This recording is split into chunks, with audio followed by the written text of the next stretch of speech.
Olá, meu irmão, olá, minha irmã.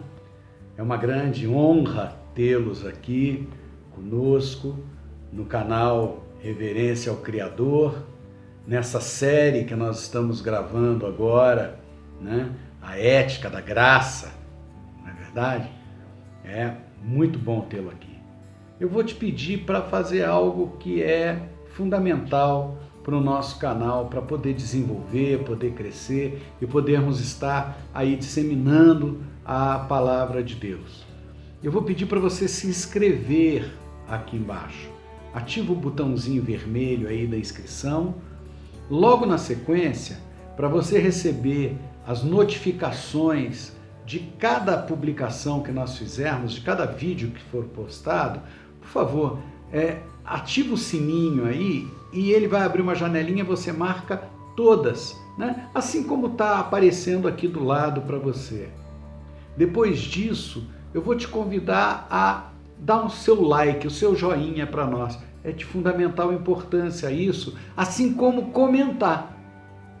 Comenta o vídeo, fala o que você está achando, coloca a sua opinião, responde ao questionamento que eu sempre vou deixar lá como o primeiro comentário, provocando um questionamento, provocando uma discussão tua, um posicionamento teu, né?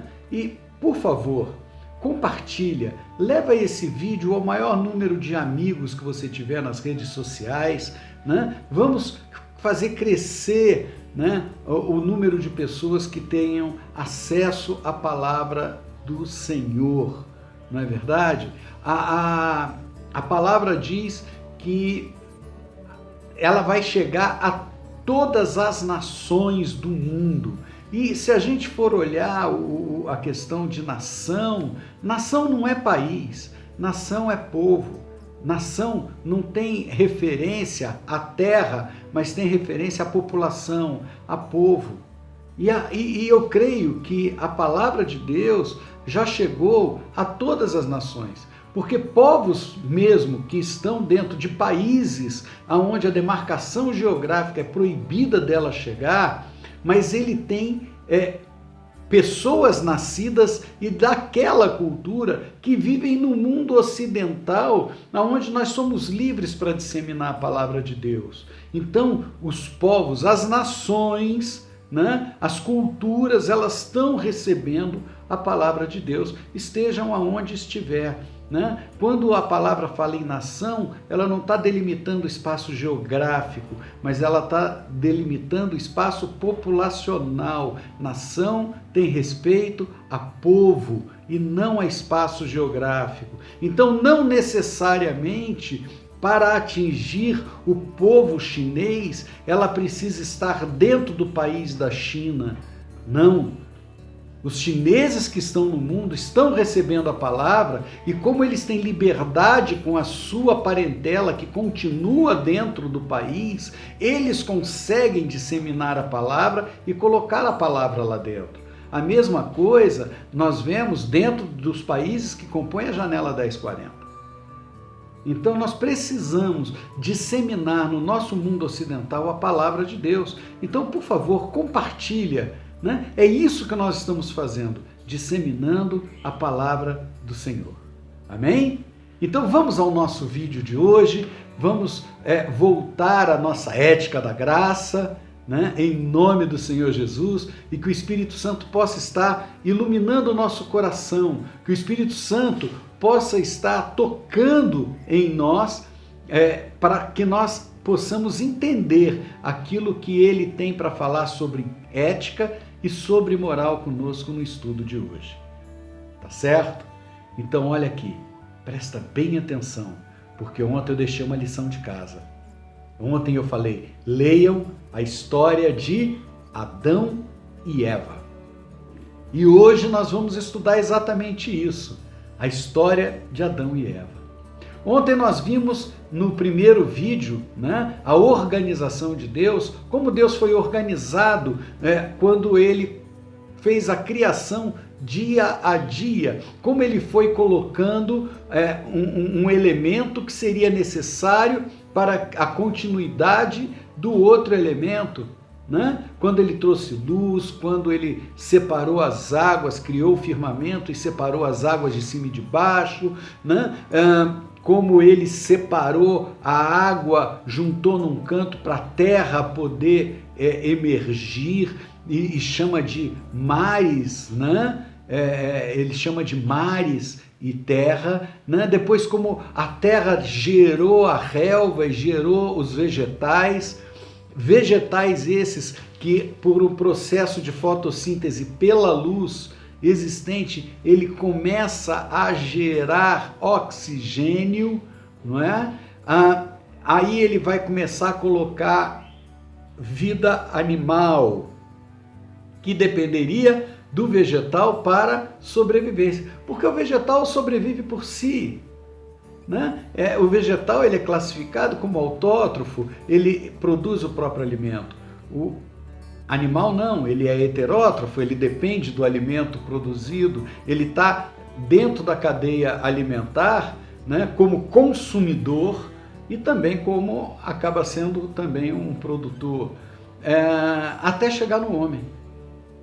Então, nós vimos a ordem de Deus. Então, a primeira ética, a primeira lição ética que nós precisamos ter é organização. Deus fez tudo com organização, com ordem e com decência. Isso é extremamente importante. Hoje nós vamos estudar a história de Adão e Eva. Não quero me deter muito tempo nela, porque o ensinamento dela é extremamente importante. A partir do verso 15 do capítulo 2 de Gênesis, a palavra nos diz assim: tomou, pois, o Senhor Deus ao homem e o colocou no jardim do Éden para cultivar e guardar. E o Senhor lhe deu esta ordem: de toda árvore do jardim comerás livremente, mas da árvore do conhecimento do bem e do mal não comerás, porque no dia em que dela comerdes, certamente morrerás. Disse o Senhor Deus: não é bom que o homem esteja só, far-lhe-ei uma auxiliadora que lhe seja idônea. Havendo, pois, o Senhor Deus formado da terra todos os animais do campo e todas as aves do céu, trouxe-os ao homem para ver como ele lhe chamaria. E o nome que o homem desse a todos os seres viventes seria o nome deles. Deu nome o homem a todos os animais domésticos, às aves do céu e a todos os animais selváticos. Para o homem, todavia, não se achava uma auxiliadora que se fosse idônea. Então o Senhor Deus fez o sono cair sobre o homem, este adormeceu e tomou uma de suas costelas e a fechou no lugar com carne. E a costela que o Senhor Deus tomara do homem, transformou-a numa mulher e lhe a trouxe. E disse o homem: esta, afinal, é osso dos meus ossos, carne da minha carne. Chamar-se-á varoa, porquanto do varão foi tomada. Por isso, deixa o homem pai e mãe e se une à sua mulher, tornando-se assim os dois uma só carne. Ora, um e outro, homem e sua mulher, estavam nus e não se envergonhavam. É tremendo, não é verdade? É tremendo. Deus criou homem e mulher para dominar sobre todos os animais, né? Para cultivar e cuidar do jardim. Ele coloca uma ordenação nisso também, né? Ele cria o homem e cria a mulher a partir do homem como sua auxiliadora idônea. E percebe uma coisa, ambos estavam nus. Verso 25, ora, um e outro, homem e sua mulher, estavam nus e não se envergonhavam. Essa nudez a gente pode trazer para os dias de hoje como a questão da moral, como a questão da ética, não é? Estar nu, ser transparente, estar aberto, não ter daquilo que se envergonhar, não ter aquilo que esconder. Eu não posso ter na minha vida algo que eu precise esconder, camuflar. Eu preciso andar dentro da ética da graça, da ética de Deus, da ética que o Pai tem para que a gente possa transcender, andar e caminhar. Mas não foi isso que aconteceu na vida de Adão e Eva. Eles tinham uma ordem de Deus, né, para servir a obra de Deus ali, para cuidar daquele jardim, mas eles tinham também uma determinação. No verso 3, no capítulo 3, início do capítulo 3, mas a serpente, mais sagaz que todos os animais selváticos que o Senhor tinha feito, disse à mulher: é assim que Deus disse, não comereis toda a árvore do jardim? Respondeu a mulher: do fruto das árvores do jardim podemos comer, mas do fruto da árvore que está no meio do jardim, disse Deus, dele não comerás, nem tocarás, para que não morrais. Então Eva sabia qual era a ética do Senhor. Naquela, ela não poderia comer. Ela até exagerou. Ela colocou palavras na ordem de Deus. Não poderia nem tocar. Eu creio que ela fala assim, se eu pegar, eu posso ser contaminada a querer comer. Se eu tocar e pegar esse fruto, ele pode me dar a vontade de comer. Eu não vou tocar nesse fruto. Então, o que é importante a gente notar aqui?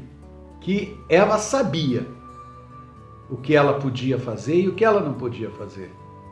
Mas a serpente, ela vem e provoca mais ainda, né? Ela fala, então disse a serpente à mulher, é certo que não morrereis, porque Deus sabe que no dia que dele comerdes, se vos abrirão os olhos, e como Deus sereis conhecedores do bem e do mal.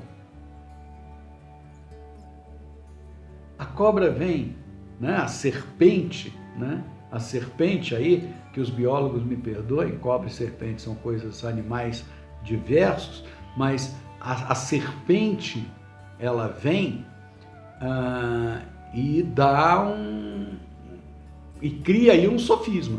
Ela cria algo que tem um lado aparentemente verdadeiro para sua mentira. Afinal de contas, ele veio para matar, roubar e destruir, é o pai da mentira.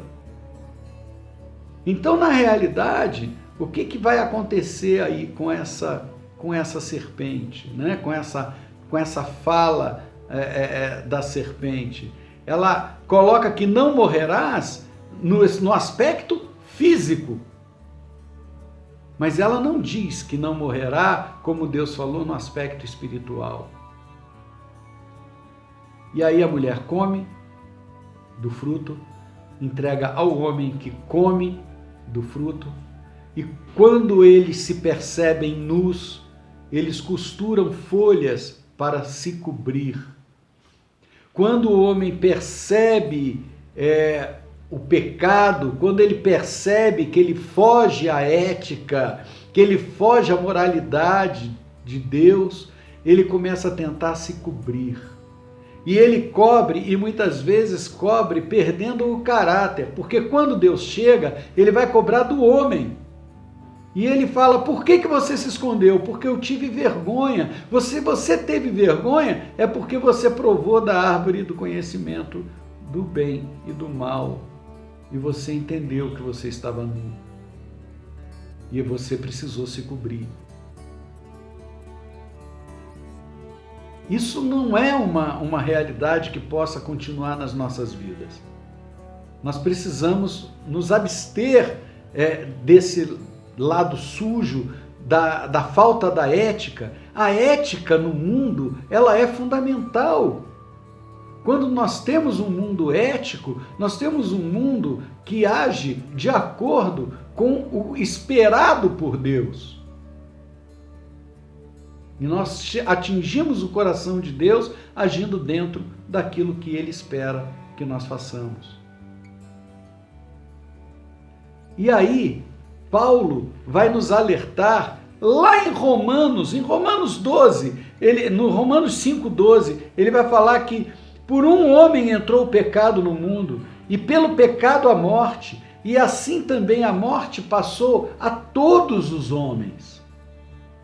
Mas em Coríntios, em 1 Coríntios 15, 21, ele vai dizer o seguinte: visto que a morte veio por um homem, também por um homem veio a ressurreição dos mortos, porque assim como em Adão todos morrem, assim também todos serão vivificados em Cristo. Vivificados em Cristo, porque Cristo vem e traz a ética da graça. Meu irmão, minha irmã, é nessa linha que nós precisamos seguir, na linha da ética da graça. Em nome do Senhor Jesus, que você tenha um dia abençoado, que esse estudo tenha te trazido uma essência a mais para entender um pouco mais dessa graça que o nosso Criador tem para nós. Precisamos ter a cada dia mais reverência ao Criador. Em nome de Jesus. Que Deus abençoe você e abençoe a sua família.